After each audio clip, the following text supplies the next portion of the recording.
Hello, I'm Devon Tynes, and I'm an opera singer and creator, and I'm currently here in Detroit to sing the opera Highways and Valleys at the Detroit Opera House, and you are tuned into Rolling Out.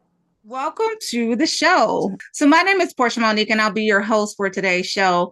And we have a phenomenal guest today from Juilliard to Harvard to the world's greatest opera stages. Devon Tynes is redefining what it means to be a classical artist in real time.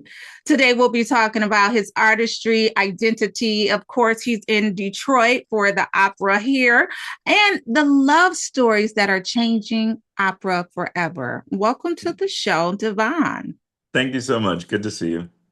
Absolutely. So I want to open up with my first entree to opera was Leontyne Price, right? And Mm. so I want to know what got you interested in opera and how did you go from Juilliard to Harvard to the worldwide stages? Yes, I love music ever since I was little. I grew up singing in the Black Baptist Church in rural Northern Virginia, but I also took piano lessons. I also played violin. And my grandfather realized later in my life in high school that I had a unique singing voice. Singing was something everybody did, so I didn't think it was special, or at least in my family and my church family. But one day he was playing around singing operatically and he said, "How are you?" And I answered back, "I am fine," but in a full voice. And he said, "Oh my gosh, you have something unique and you need to pursue that." And I never thought before that singing was something I could work on and hone in a particular way. So I joined the school choir, I auditioned for musicals. I kept getting the lead and I kept getting opportunities, and I took that as a sign to pursue it. I wasn't gunning for it, but then I was like, oh, this became the path of least resistance. And I also realized that people responded to when I sang, and it felt like they listened to what I had to say. And Mhm. so I went on a longer journey of saying, well, maybe if I come up with some important things to say or necessary things to say, this is how I could express it. But my family wanted me to go to a college that led to a job, like a desk job. So I ended up going to Harvard and studying sociology. I wanted to understand why people created and propagated the arts, because I thought I would become an arts administrator. And I Yeah. did that for a while. I was a associate producer for the American Repertory Theater. I worked for a national educational nonprofit, led a small painting school. I did all these different arts admin jobs, but the head of an opera company, a black mezzo-soprano, incredible woman named Patricia Miller. I took lessons from her while I worked at the university she taught for in production management. And she said, you know what? You should really give this a real try. And so she prepped me for audition for Yale because the program was free. And I auditioned for Juilliard because why not? And I got into Juilliard, and I took that assigned to pursue this further. I love that. And I love those small angels, so to speak, that push you in the direction that you need to go into, right? So thank God for Patricia Miller for encouraging you to make sure that you follow this dream. And aside from Patricia, who were your first influences specifically with opera, right? Again, I mentioned that Leontyne Price was mine. Who were some of your first influences and or who inspires you now? I think as I delved more into the opera world and classical world of singing, I came to meet these people, right? I came to meet Leontyne Price. I came to understand Paul Robeson. I came to understand Jesse Norman. But these weren't the figures at the forefront of my mind. I figured, like, I realized that I've found my ancestors, that I've found the people that I'm in lineage of. But it all started with my initial curiosity because I wasn't doing it to say, oh, I see that person, I want to be that person. I said, I want to say something about society and history and how it exists. And I know this is the platform I can use to do it. And in that searching, found the people, especially the Black ancestors who had been doing that work all along. But I had to find those people because classical institutions don't necessarily invite you into the stories of people that are more in my own lineage and our people. So those people were hidden figures from the general public. So only looking in the nooks and crannies of that world was able to say, "Oh my gosh, we've been in this history for a Mm-hmm. long time," and I'm inspired by it. I love that. And you saw my facial expression when you said you met Leontine Price. I simply remember doing a book report on her and being fascinated by, of course, back then being one of the only. And I was just like, her voice was so beautiful. So I'm so impressed and happy for you that you were able to meet your mentors, so to speak, and they gave you some inspiration along with other people. So congratulations on that. Now, let's talk about Malcolm X. Did you meet him too? No, I did not have the honor and privilege of meeting Malcolm Listen, X. right, but Detroit audiences saw you in your last powerful portrayal of Malcolm X, and two, what did that role demand of you emotionally, vocally, as well as spiritually? It demanded a lot because Malcolm X is such an important figure in the world, in Black history, in various sects of religious history. Malcolm X is just a quintessential figure and deserves a certain respect and groundedness in telling his story because he was a person of very clear convictions.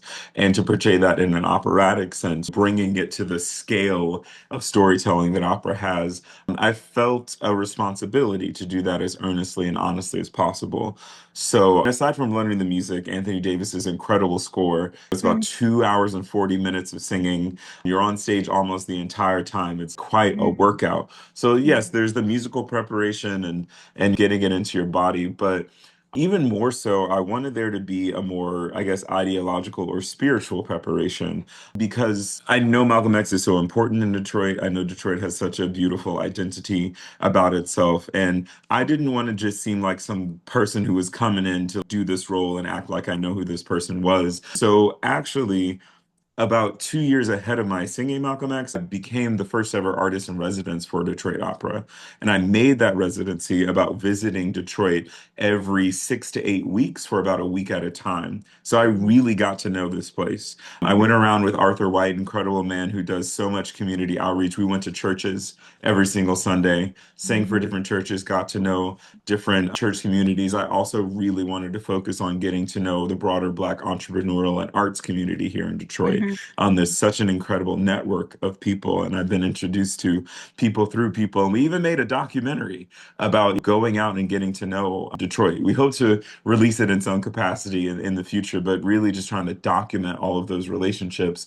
So I did that over time because I understood that Malcolm X was a ground roots effort leader. He mhm, really ingratiated himself into and also wanted to exemplify the communities that he was connected to and came from.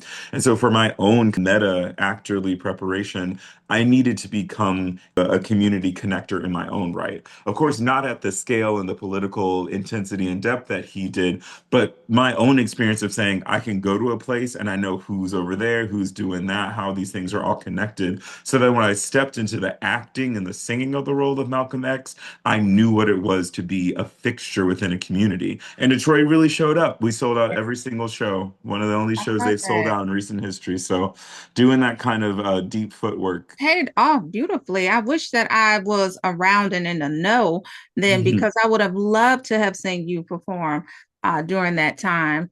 Now, speaking of seeing you perform, I did see an incredible clip of you, and speaking of singing at churches, at Second Ebenezer Church. uh, And of course, I thought that may have been simply something that you did for the church, but like you said, you've done that for quite a few churches during your preparation. But how has gospel, spirituals, and other Black musical traditions informed your approach to opera and storytelling on stage? Completely. Aside from being the foundation, the first place I started singing, I always call back to now the idea that my first musical experiences were communal. It wasn't about being the soloist. It wasn't about being front and center. It was about being a part of a group and having my church family and even my family all involved in the choir. It meant that music making was for a reason. We sang certain songs for expressions of joy. We sing for expressions of loss. We sing for certain commemorations or certain ceremonies and rituals within the community or the church. And that carried me through a lot of my classical training because often in the Western classical tradition, largely the white institutional tradition, the reason for why you're singing is not always clear. And it's not always expressed that we do this for a reason. Music is some sort of expression of our lives, of our emotions. And I think often music can go undervalued, or at least in the classical realm, because nobody is saying why you should care about it.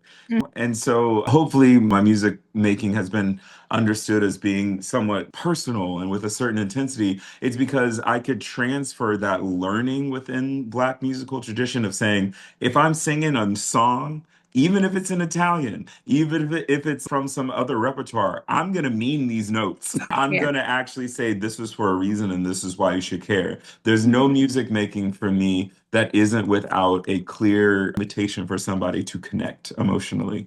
Now, speaking of meaning the notes that you sing and also getting your start in the church before you were classically trained, did you always know that you had a voice to sing, right? So I know you mentioned that your grandfather go back and forth, call and repeat is what we call it in our Black churches. But did you know that you had a voice, or was it just something that it was expected in every family that everybody went to the choir? No, I didn't know I had a voice, but like I said, people kept asking me to do things, so I just trusted their ears and saying they heard something unique. And I knew I had a good foundation in musicianship, having studied and also being in choirs for so long. I knew how to do things strongly musically, but for me, throughout my entire journey, there's always been the combination of what I'm singing and why I'm singing it. So sometimes even in my own head, I'm thinking like, what am I trying to use this singing to say? I know if I sing a note, people will pay attention. They like how it sounds, it's loud, whatever it might be. But it's more important to me often what the purpose of that is. So I've made different pieces that deliver messages that I think are worth people hearing, aside from singing songs, which is also beautiful and important too for so many different reasons. But I've tried to make pieces like a piece called The Black Clown, which is a musical I wrote for the American Repertory Theater with some colleagues. That's about a Langston Hughes poem about a Black man identifying his oppression, walking through 300 years of American history to contextualize it, and then transcending that because he's realized his and his people's resilience. Or making a piece for the Los Angeles Philharmonic and the Hollywood Bowl called Anthem, where I Mhm. turned the Star Spangled Banner into the Black National Anthem over Mm, three verses and saying, you know, got this song, but maybe there's a song that's a little bit better and maybe more yeah. important to our lives. So I've cared much about what I'm singing and what the purpose is for than, voice and how it sounds. I love that. Now you're whetting my appetite because I want to hear everything that you wrote. I want to I want to make sure that I'm attending. And speaking of attending, let's talk about Highway 1 USA and Down in the Valley because I will be attending that one. But you portray Bob in Highway 1 and Thomas in Down in the Valley. Did you discover anything new about yourself through these roles? And before you answer those, just kind of us briefly about both of them and then let us know, did you discover anything new about yourself? Definitely. These two operas, Highway 1, written by William Grant Still, and Down in the Valley, written by Kurt Weill, make a double bill. So two operas that happen in the same evening called Mm-hmm. Highways and Valleys. And I love that these stories are about normal people in America. They're American stories. They're in English. The music is very tuneful, and it's very clear. You can understand what people are saying. And set in the 1950s, 60s sort of. It's just about family dynamics, about falling in love or trying to decide you want to go one direction with somebody as opposed to another, or just how you deal with your own family members between and how a wife tries to show the truth of a situation and say, this is maybe the direction we need to go. Both Mm-hmm. both operas feature characters that really kind of moral compass of it, or Mm-hmm. are the most important like thrust. And I say all that to say I enjoy being a part of these operas because the entire principal cast is Black. And Mm-hmm. the composers are William Grant Still is Black and Kurt Weill. came from persecution, the Jewish man who moved to America because of persecution. So also understands a bit about struggle or being an Yeah. outcast, but different people trying to find some sort of normal human existence in a country that doesn't necessarily allow that all the time. But Mhm. even more so with Highways and Valleys, I just love that it's not about our Black oppression. It's not about, degradation of the larger throes of this country, even though that is ever present and is always there. And it's also nice to just say we can be people. Yeah. We can just be on stage as our full loving selves and have family interactions. And we don't always have to have our art necessarily say, like, have done this or this country has been wrong. Like, it's important to address that. I make all kinds of things that address that, but it's really nice to be in a situation that just says, you know what, we're going to talk about our own stuff Yeah. and talk about our own family ideals and values. And so the two characters within that, the first one, I played Thomas Boucher, and he kind of the villain, trying to like these two lovers apart. And it's maybe because he didn't get enough love in his childhood and doesn't know how to let other people be happy. So Yeah. that's one dynamic. Hating, right. And then in Highway 1, I play a character named he runs a gas station. He and his wife have worked really hard to put Bob's through college. You have like talented 10th. He's the one that's going to go on and make the family great. But also, Mhm. what are the family dynamics at home when one person's work is going to support another person's progression in life? Where can those people actually meet and find each other? And we find that it's difficult, it's complicated, you Yeah, know? yeah. I'm so excited to be actually going to witness this in person. One of the things that will be showcased center stage is Black love, right? So you explained it, but we're also going to be centering that on stage for now. Why is that critical in this moment for Detroit specifically and other companies to center Black American love stories? Operatic stage in particular because it's very unique because of its scale. It's big. Opera is one of the greatest artistic that brings together so many things to tell a story. There is dance, there is the largeness of an orchestra. The Detroit Opera House has one of the largest stages, or the largest one in Michigan, actually. It's the biggest Mhm. opening for a stage. Many people don't know that.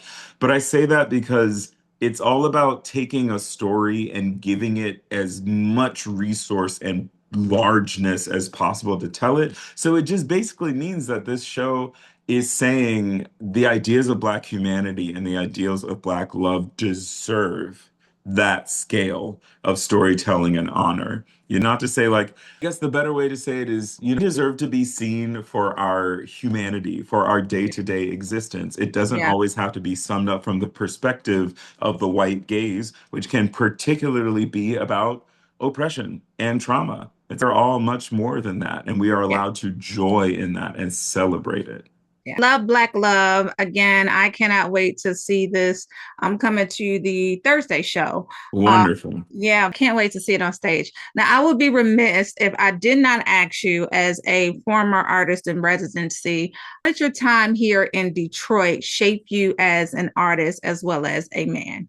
It showed me that there is a special spirit to this city. It also showed me that Blackness can be at the forefront within a city environment in terms of the leadership, in terms of the arts, in terms of the driving energy in the entire place. I have the blessing and the privilege of traveling around the world many times over, but very often, or maybe never, do you see a place that is so in its Blackness, meaning you can't go anywhere without understanding that this city has a tie to own special idea of life and cultural progression. Mhm. So it also welcomed me. Yeah. Felt very welcome in all the contexts I've stepped into, whether it's different kinds of churches, different kinds of social communities. I just felt like there was a belonging. I'm going to gatherings even recently where it's just like, oh, there's only Black folk in the room. And it wasn't even promoted as like, this is a Black event or whatever. It's Yeah. like, nope, this is just truly what's Just going on. And what I'm like, happens. Yeah. thank you. Where else Yeah. does that happen? Yeah. Detroit, Yeah,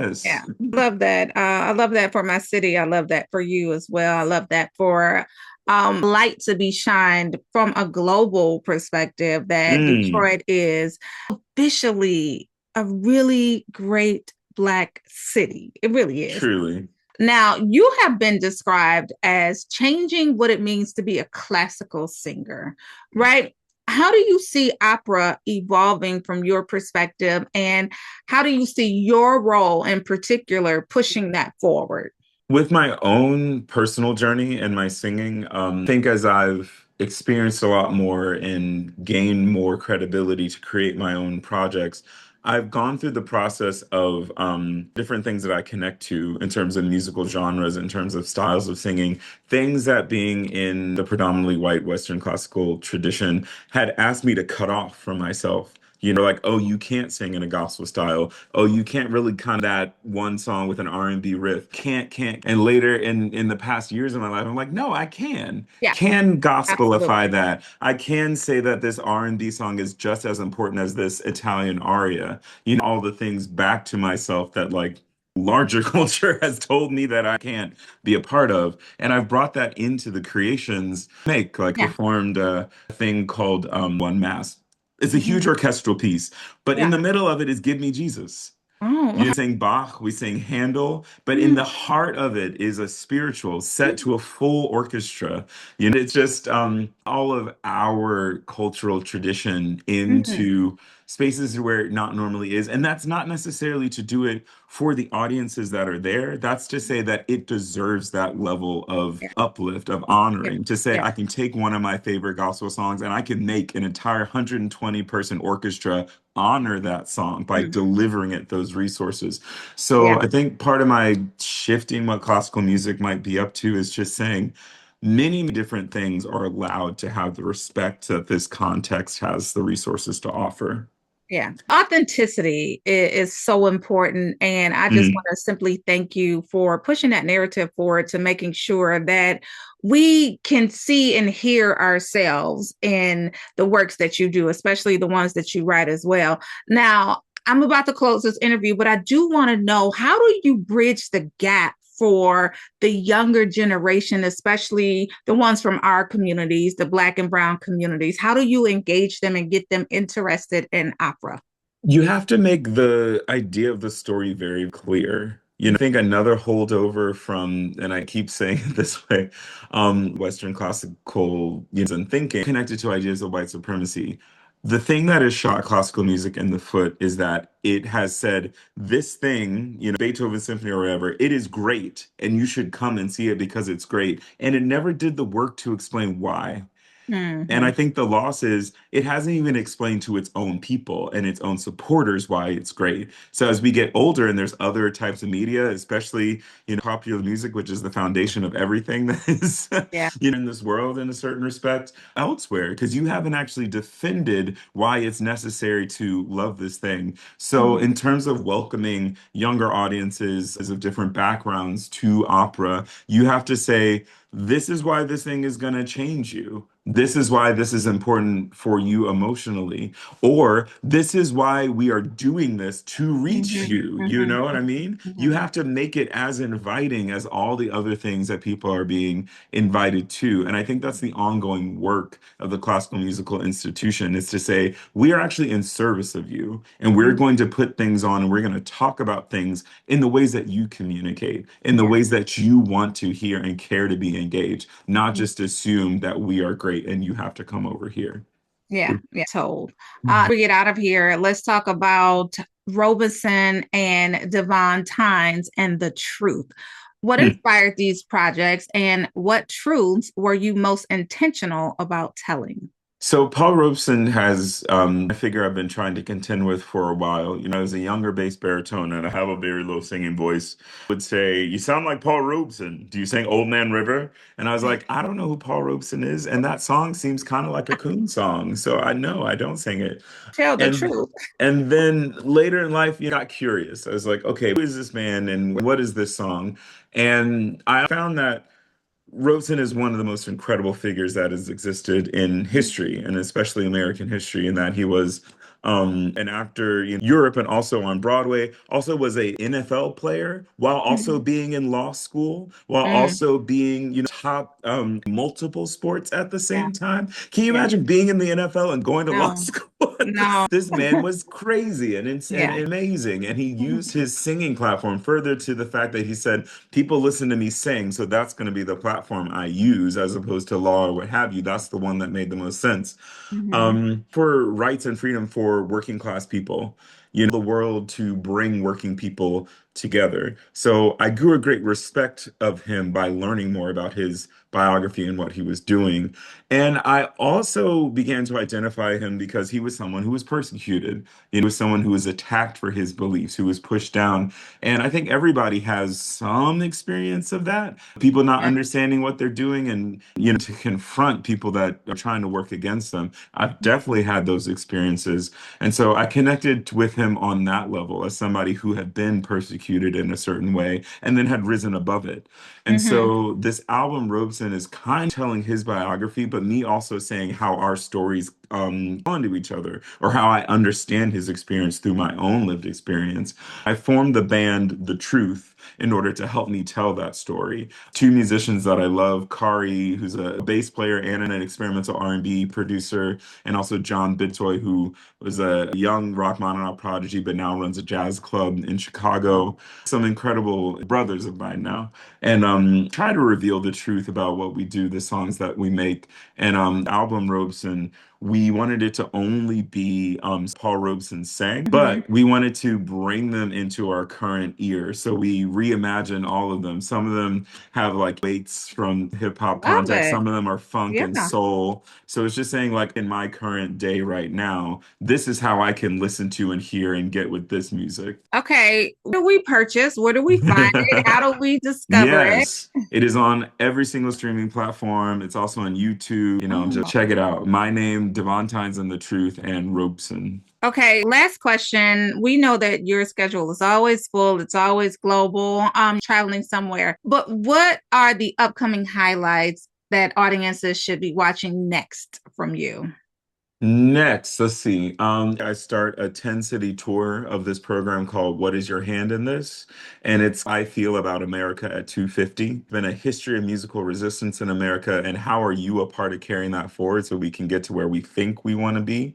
Yeah. Tour up and down the East and West Coast, off in DC and Carnegie Hall and going over to we're going all over the place. And then I'm gonna be in Paris for 2 months singing a new work with the Paris Opera. And it's actually the first ever woman to ballet and the opera, friend from America, Bobby Jean Smith. So excited to do that work with her. And then premiering some new works with the New York Philharmonic. And that's the first 3 months I of love it. yes. Extremely busy, booked busy. Paris, give me some details because I'm coming to Paris to see you. Amazing. Yes, no, this show plays in April and May, but I'll Okay. be there for quite a long time. The Paris Opera at the Palais Garnier. If you don't know, if you've ever seen Phantom of the Opera, Palais Garnier is the place where the opera takes place, this old, historic, beautiful opera house. So Mhm. yeah, Paris is one of my favorite cities, of course. it's But mom has never been, and I was telling her how authentically Black Paris is. Like there's extreme Black side to Paris, and I definitely got her involved. As a matter of fact, look at my little music that I got last time. I was in oh, bags, yes. But beautiful. nonetheless, I have to come see you April, May time frame, Paris Opera. Um, just that we can talk again. So Wonderful. I'm not going to hold you any longer. Please tell us where do we find you on social media, and then how do we connect with you if we want to come to Paris? So I my Instagram is also an opera singer, all is one word. So at also an opera singer. And Mhm. I post most everything on my Instagram. You can get to my website that way. Also, I might not answer them all, but I always look at DMs. Okay, So if you want to okay, know okay. anything, you can reach Yeah, out. yeah. Well, thank you so much for shining a spotlight on opera from a Black perspective. We certainly appreciate it. Thank you for your brilliance and for giving our stories that move that culture, giving us our stories that move the culture forward. We appreciate you. Thank you.